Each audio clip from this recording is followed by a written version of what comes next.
take the hoses here.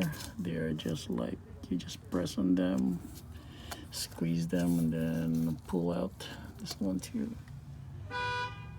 And I think that's it.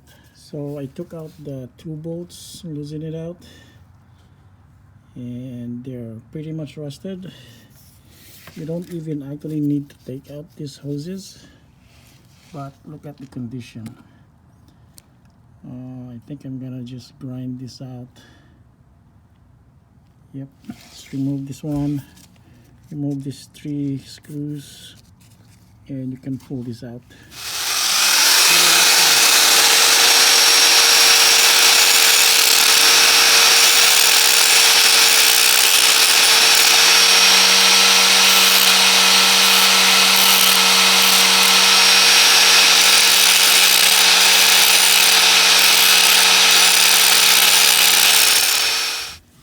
Finally, I got the leak detection pump out.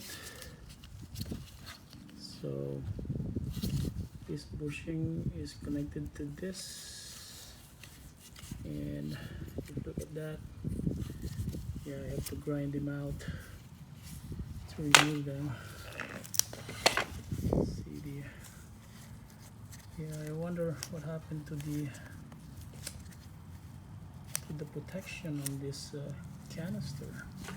It's exposed to, I think the cover, the plastic cover is gone on my car, so that's why it's exposed to the elements.